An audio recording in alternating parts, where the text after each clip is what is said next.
25. Wow. 5 was a really long time ago. I was casting OLS number 5. Yeah, right? I think I was casting that too. I don't think so. I think that actually might have been the first one if that was the case. Or no, Let me check I think the it one. was I 7. want to say that was one of the ones I did with Wolf. No, you might be. Who the heck is Wolf? Exactly.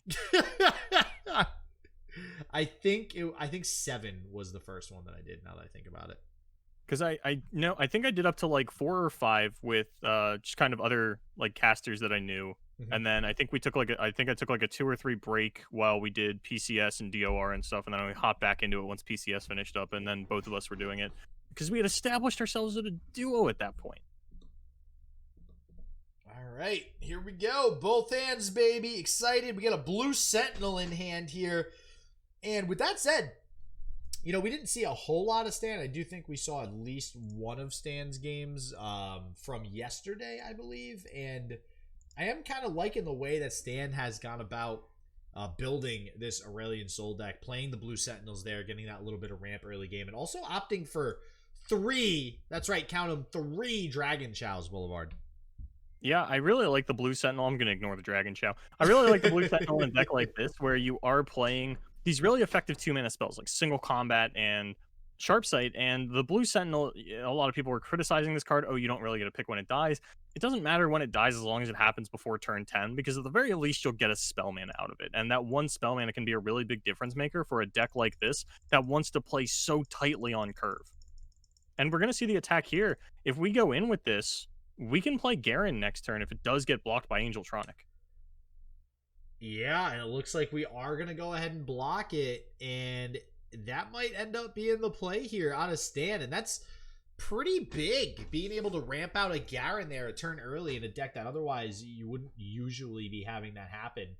So we'll see if that's the route that Stan decides to go here, and honestly, this will be, if that's the case, Boulevard, this is going to be, because we've seen Blue Sentinel in a couple different decks throughout day 1 in the Swiss rounds. This will be one of the first times that this card really seems like it's making a very significant impact in the early game. Yeah, I think the first time that we actually got to see it drawn early. Yep. Yeah, and Overwhelm is the kind of deck that's not going to win without attacking, so you are kind of forced to play into the Blue Sentinel, which with 3 Overwhelm in the top cut, I think the Blue Sentinel might actually work out really well for Stan throughout the course of the top cut. Yeah, it's also healthy, right? I mean, it's got 3 health, so at the very least, you're taking less damage than you would blocking with some other things. The only problem right now is that Dragon Chow is just that. It's just Chow for Angeletronic. Like, there's no dragons in the hand of Stan, so it's not likely we're going to be able to utilize that, and it might very well just be picked off here with this exhaust at some point. I don't know if we want to actually utilize the exhaust with something like a Sivir. I think you do want to utilize it on Renekton, but I could see you using it to take out the Garen if it comes down, but of course we do know that there is Sharp Sight in the hand of Stan, so I think no matter how Angeletronic wants to go about this one, it's going to be a disaster. I'm actually very surprised to see Stan not go for the Garen. Yeah. I'm maybe playing respectfully of the exhaust Shapestone combo that Angeletronic does very specifically currently have assembled. And honestly, because we're playing the Fangs, are we just blowing this 1 mana that we're getting from the Blue Sentinel? Yeah, that seems to be the case, which is a little weird to me. What the heck, man? I think even if we threw down Garen, I think trading Garen Sharpsight for Exhaust Shapestone seems worthwhile, because I can't imagine we ever get Garen down around that. A Screeching Dragon on turn 5 would have been absolutely what Stan was looking for, but we don't have that. And now, yeah, the Blue Sentinel, we finally see it early, JDoza, and it didn't do anything. Oh, man, with the new cards lately. First Aurelia, just absolutely nowhere to be found. Now we see a Blue Sentinel. We have found a Blue Sentinel, and it's not even getting used. What is this? What is this game coming to, Boulevard? Maybe Aurelia's place in the meta was to scare TLC out of top cut. Everybody was like, oh, there's going to be so many TLC. People are going to bring TLC and Aurelia, and I don't want to play TLC mirrors, but I can't play TLC into Aurelia. Let me just not bring either of them. Oh, my God. Well, we're getting a lot of these little smaller Celestial units getting generated here, and this overall I think is looking pretty good for Stan, just off the basis of we do have a little bit of lifesteal, so we're not in immediate danger yet. Or sorry, a lot of bit of lifesteal. We get 2 Fangs and we have the Solari Sunforger, so as far as I'm concerned, we're feeling pretty safe. And honestly, again, this is one of those decks that the later into the game that this gets for Stan, the bigger of an advantage we'll probably get. Whereas Angeletronic is just going to be wanting to hopefully end the game with Battle Fury once we get to, turn 7, 8, 9 around that area. But through all this lifesteal, I don't know if that's really going to be possible for Angeletronic. It very well could be. Generally, Hush is what you want to be on the lookout for, but this Sivir's not dying anytime soon, and if we can get the Sivir leveled and just have permanent spell shield on all of our units while we're in combat, that seems like a pretty winning line regardless of how much lifesteal ends up coming down on the side of Stan. Yeah, we get a Dragon Guard Lieutenant off the top there. Again, nothing... The thing with Stan is that we're really not doing too much to actually proactively start to take the game back. It's really just, okay, let's try to throw some stuff down on the field and just, hopefully not take too much damage, and we'll survive into the later parts of the game. And honestly, I'm actually surprised this Dragon Chow has actually stayed around as long as it has. It's just chilling there, being all happy-go-lucky in the field, just waiting for its time to be eaten up, apparently, because... At this point, I don't expect that Stan doesn't draw Dragon. There's Shyvana, and it might actually come down this turn, and that means a pretty nice Shyvana going into next turn for an open attack. Ooh, that's pretty good. Yeah, it looks like we're going to be able to take all that lifesteal off the board and soft lock Stan at the 15 for the moment. Of course, there is a little bit more lifesteal in hand. Shyvana, actually, a really nice pickup. Finally able to cycle through this Dragon Chow, but Stan's going down to 11. There's a Battle Fury in the hand of Angeletronic, as well as a couple of beefy units to throw down. The Shapestone, of course, still there, as we didn't get the Garen bait earlier in the game.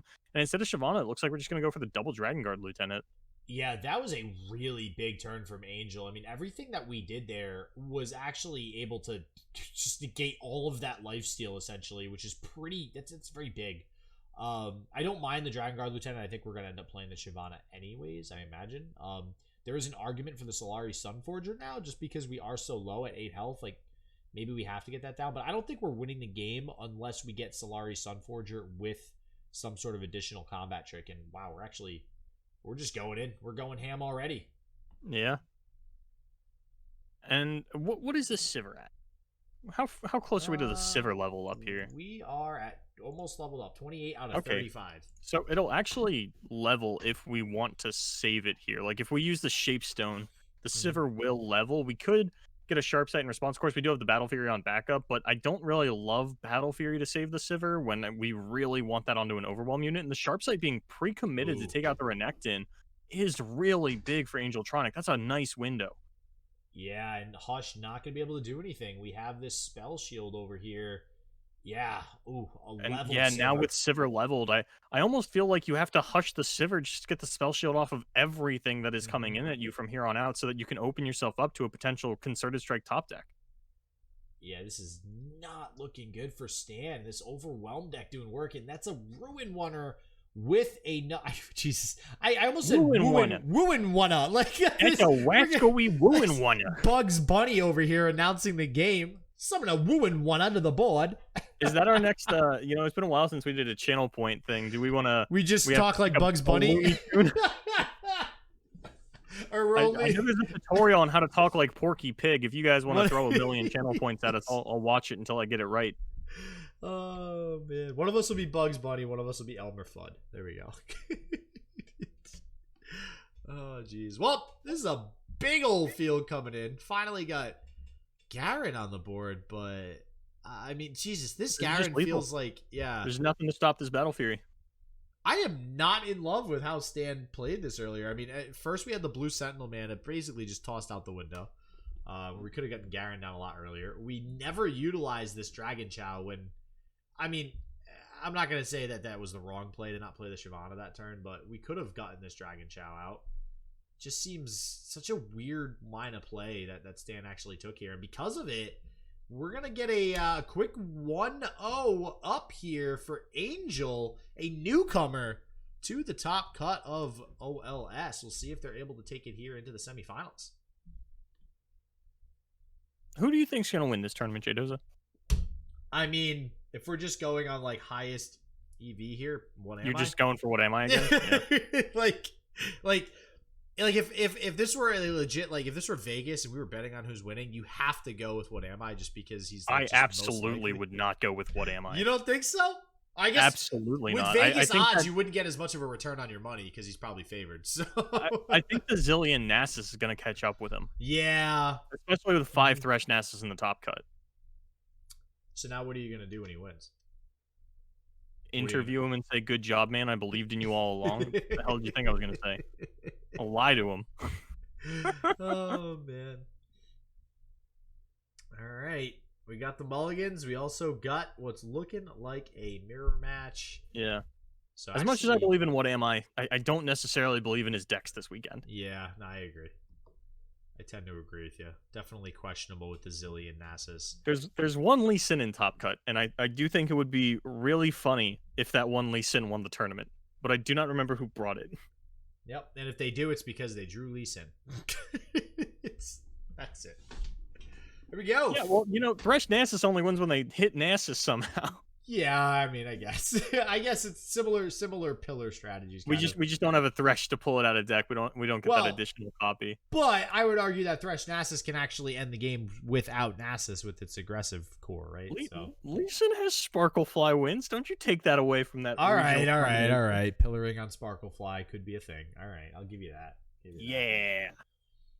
All right, so pretty mirrored start here. We do have the Ravenous Butcher from Angeletronic, but I don't necessarily know how much that's going to do. Yeah, we can't even really attack, take some unfavorable trades if that's the case. This Vile Feast looks like it'll get a lot of work done, but we see a return Vile Feast on the side of Stan. So, I don't know.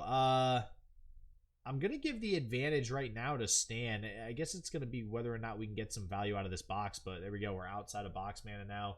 Just going to match the Bakai Reaper.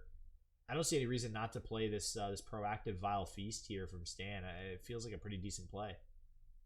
Glimpse Beyond is why you don't want to proactively Vile Feast. Oh, yeah, we still have 3 mana up. Yep. I gotta say, though, Stan definitely feels favored if for no other reason than they have a Thresh and Angeletronic doesn't. Mm-hmm. Sometimes it really is just that simple. Because it's not like, these players match each other on board. It's not like anybody is going to get a significant life lead before the Thresh comes down. That turn 5 is going to be the big difference maker here, especially with both players having pretty mediocre turn 3s available to them. Or turn 4s, rather. Well, we will get the proactive Vile Feast here from Angel. Now it's Stan is below that 2 mana for Glimpse, like you had mentioned. So at least gives us another blocker. And, I mean, I think this kind of just shuts down the attack here out of Stan. What is going to be interesting is I think one of the smartest things that Angel can do this turn is going for an open attack or just going for a really big attack this turn. Swing out with everything. Say, hey, I don't have a Thresh available. If you do, you have to either trade off the entire board before that comes down, or you have to take all this damage. And while both players, sure, it's like, yeah, we're both getting towards our Nasus at about the same capacity. I think when you don't have the Thresh and your opponent potentially does, this is what you need to be doing, is clearing off as much of the board as possible or threatening an insane amount of damage before that Thresh can actually come down. This is how you play from behind. Yeah, and I mean, you don't necessarily, so Angel doesn't necessarily know that Stan has Thresh, but you know that you don't. Yeah, well, yeah. When you know you don't, you play like your opponent does. Exactly. You have to play for the worst case scenario at this point, and and that's any deck too. This isn't just the mirror match. Oh, we got a pass instead. Oh, that's unfortunate. Yeah, this is looking pretty likely that Stan's going to be able to run away with this too, especially with 2 Glimpse Beyond in hand. Already got an Atrocity. Not good. Nope. I mean, all right. We do have 3 attack units on board. If this Thresh, for some reason, decides it wants to pull one of these 3 attack units, we could box it. Yes. That might work. But it would have to go through combat, and we'd have to not have it level, which I think is possible. We could just take some of the damage. But I have a feeling that Stan might not even attack with the Thresh, because really there's no need to challenge with the Thresh when you just benefit from everything dying. Yeah. So I think especially when you know that your opponent is playing the box. Yeah, yep. And Stan, living up to his name, one of the best players in the world, going to play around the 1 out that Angeletronic could have. And I think we would be looking at a very different game if Angel had gone in for the damage on the previous Yeah. turn. Granted, it is possible that Stan would have just taken the damage, gone down to 11, and we'd be in a similar board state, but at the very least, now that you're behind on board, you're looking at Stan's 20 life total, and it looks nigh impossible for you to win this game. Yeah, I mean, you're pretty much forced to Dune Keeper into Spirit Leech here, I think. Yeah. And, I mean, you're going to draw a little bit. You'll have a pretty decent attack as well because this Bakai Reaper now trades with the Thresh on an attack, and Thresh is currently the only blocker that's represented. So Yeah. Angel has that going for him, I guess. Which is where the 11 or the 9 damage that we could have pushed on the previous turn would have been such a difference maker.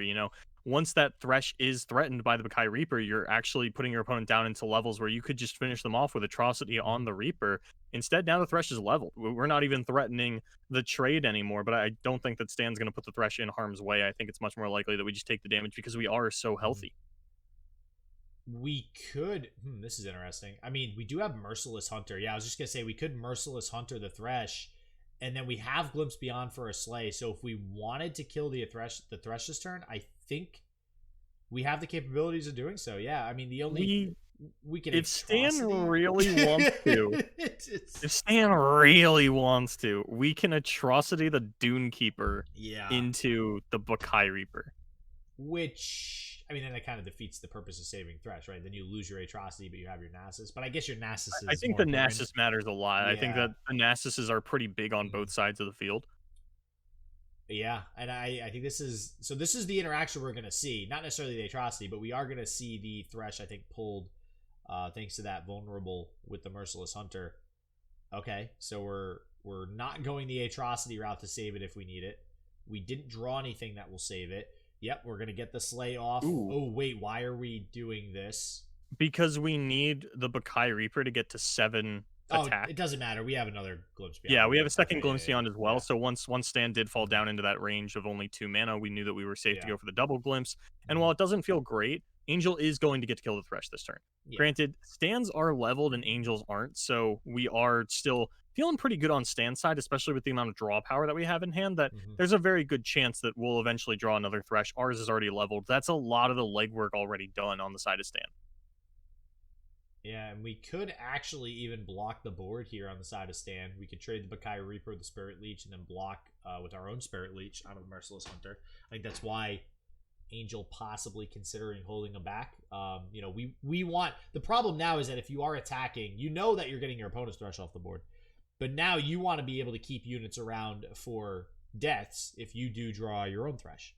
And that's kind of why I think Angel thinking, all right, let's go ahead and hold these attacks back. You don't really gain anything from trading right now. There's the Thresh off the top, so we get rewarded for it. But there's the Nasus off the top for Stan. Man, both players top decking like a boss, huh? Yeah, and do we have any idea what Angeletronic's Thresh is at? Or Nasus, rather? No, but I'd say I don't think it's not as big. I think it might be like an 8-8. They're very close, though, because we did get a Glimpse Beyond that went off from Angel. And yeah, I think both players have successfully resolved the Glimpse Beyond. There have been a couple Spirit Leeches on both sides. There's some combat trading. Things are a doozy here. Yeah. Yeah, this is interesting. And now this... I mean, we have to block this. We can't take 9 damage. Oh, okay, this is... Great way to dodge a Slay and the Nasus attack if we do go this route. I really like this Glimpse Beyond on the Spirit Leech. This is great from Angel. God, Glimpse Beyond. I gotta say, man, that is such a brilliant card. I like it. Just does so much more than kill a unit draw 2. It does so much for so many different decks. I absolutely love it. I think it's one of the reasons why Shadow Isles is so strong. Oh, that's a Thresh. We get a Thresh off the top for Stan. Wow. And it's already leveled. Yeah, I'm looking at what Angeletronic has available, and JDoza, I'm not seeing a lot that I'm liking in there. It's not good. And we just used the Merciless Hunter now too, so we can't vulnerable Thresh if it comes down. Not that we would even be able to kill it with anything with that vulnerable tag, so it's not doing too much for us anyways. We have this Cursed Keeper in hand that honestly can't do much either. I mean, this hand right now from Angel is just super clunky. It doesn't get anything done. Yeah, the box tech out of Angel does feel really smart, but unfortunately the way that the early game played out, we just never had an opportunity to get them down, and like you had mentioned, now they're not feeling super useful. Maybe if we can get Stan to block a Merciless Hunter with a Thresh, then we can box it. But I think that, Stan played around the box earlier. I think he's going to continue to play around it, especially with a Thresh on field. Oh yeah, 100%. Yeah, this such a clunky hand from Angel. And on the flip side, great hand from Stan. We still have 2 draw cards. We still have a Glimpse Beyond and a Spirit Leech that haven't even been used yet. This is just feeling absolutely great out of Stan. Not to mention the right of negation. I mean, we technically have the right of negation to negate the right of negation from Angel, but yeah, everything seems to be going Stan's way. We're about to have out 2 Nasi. Angeletronic not going to have any Nasi, and just going to have an unleveled Thresh. It's feeling like a Stan victory coming up pretty soon here. It's not Nasusis. It's Nasi. Nasi. We have to get the technical go ahead on that one. Is that grammatically correct in the English language, or it's any language for that matter? Well, since Nasus isn't a word, probably. Words are made up. I can make up. We made it correct. Grammar on cast, right? Listen, speaking English as long as I have, yeah, words are made up. Words don't make sense. You ever go to Urban Dictionary? Unfortunately. Yeah, I feel the same way. Words are made up, man. Actually gonna get the Glimpse Beyond rather than the trade. Yeah, I mean, just valuing the draw, I guess, a little bit more. This does put Nasus up to 10-10, which is good. Yeah, and it means that Stan is going to be able to play Merciless Hunter to the side with the Thresh, and that means that Angel's Thresh is going to have to block one of the Nasuses. You like how I switched it up because English doesn't make any sense? You just actually confused me there for a second. I wasn't exactly sure what you were talking about. Yeah, this, it looks like a really scary board on Angel's side. It's pretty wide. We got a lot going on here. Yeah. Obviously, the Sand Soldier's just going to die, but Stan handles most of this. We have a 10-10 and a 4-7. The 4-7 will trade with 2 units. Nasus will obviously stick around for quite some time. And the biggest thing with this is we do already have that Atrocity with Angel down to 15 as well. So we're almost in that range of just being able to do one-shot kill here. Yeah, we also have the right of negation on backup. Yeah. And we saw Angel hover a Vile Feast onto the Cursed Keeper on the previous turn and then not fire it off.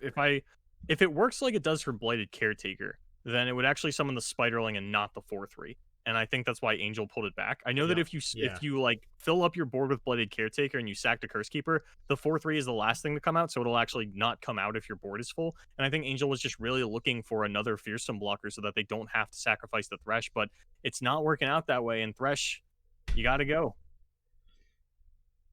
Yeah, here we go. Leveled up Thresh, bringing out another sweet 10-10 Nasus that's about to go up to an 11-11. Luckily for Angel, at the very least, we actually do get to level Thresh here. Okay. But I don't think it matters since Stan has, Atrocity with right backup. Yeah, alright. So technically, wait, 4, 5, 6, 7, 8, 9, 10. I was going to say maybe we kill the other Nasus with 2 boxes. Well, I think we do with 3 boxes, but we don't have enough mana for 3 boxes. No, also, one of those boxes is a Thresh, and I think we do want to level our Thresh and then get down a Thresh here so that we can start to try and threaten our own lethal with the Nasus.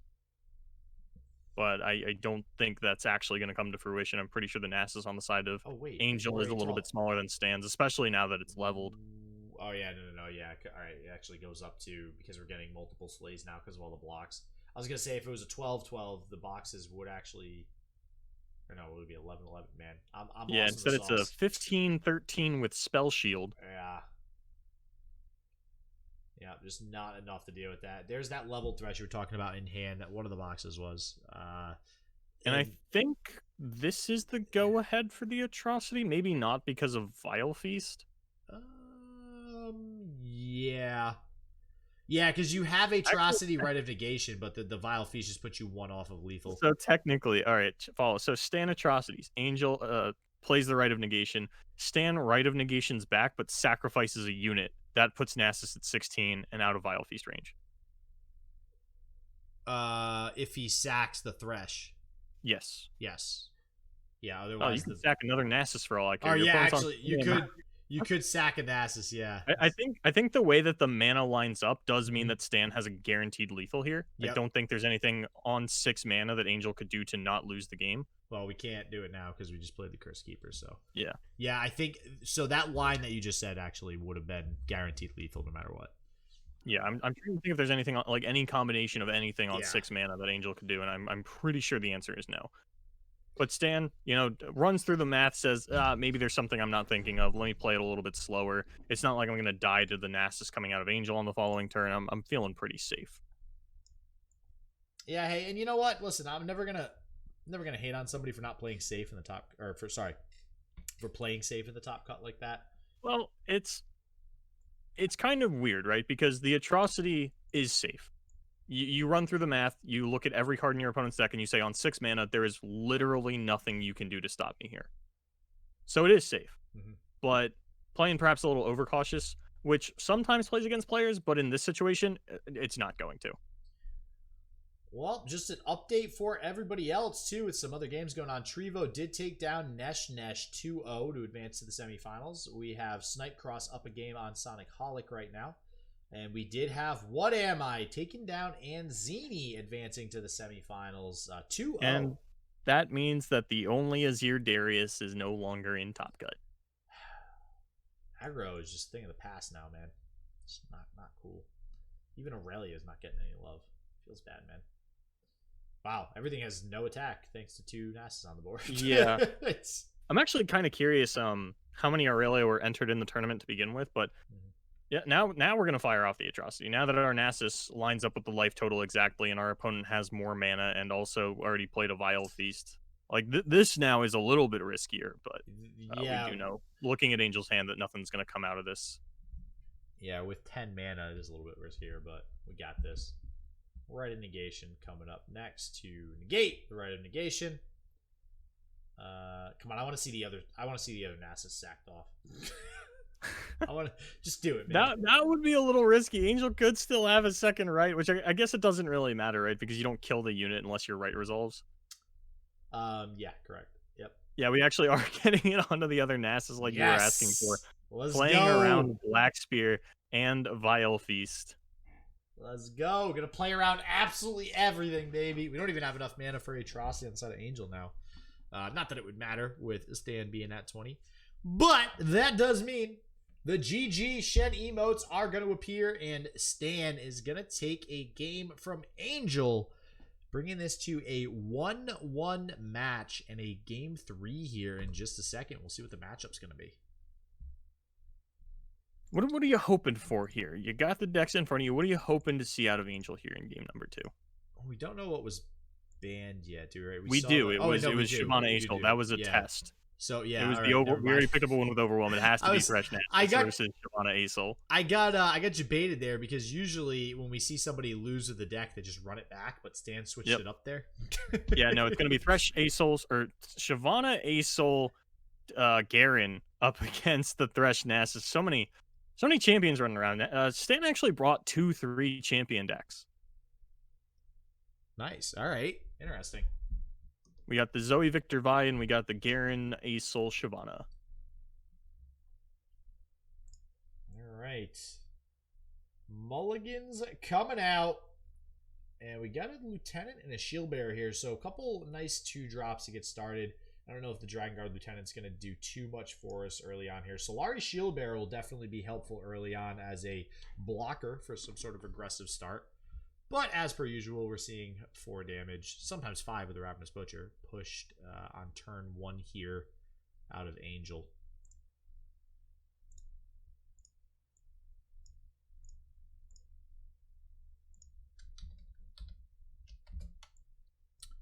All right, so going back over to Stan now. We could, I mean, right now, Stan doesn't really have the greatest turn 2 plays. I don't think you really want to play Shield Bearer.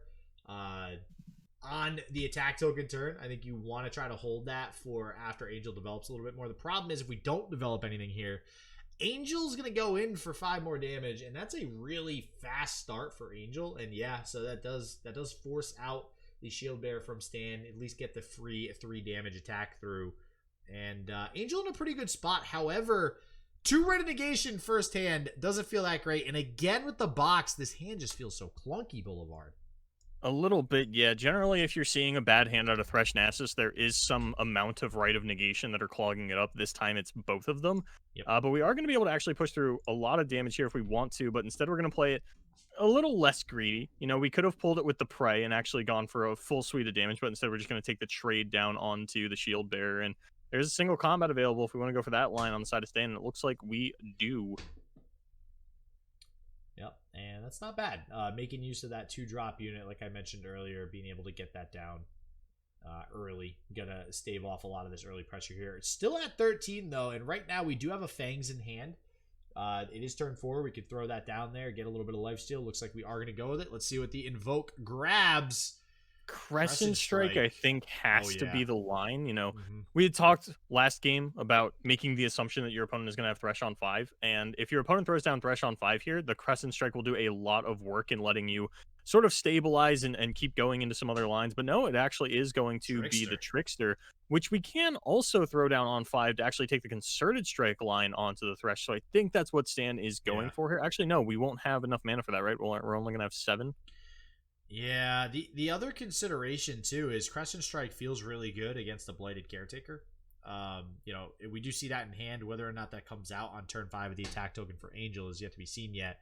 But when you have something like a Fangs on board, you don't really want to lose it to a sapling. I mean, if you got to do what you got to do, at least get that 3 lifesteal out of it. Feels okay, but yeah, Crescent Strike I think would have done a lot here. Oh, Angel's hand still.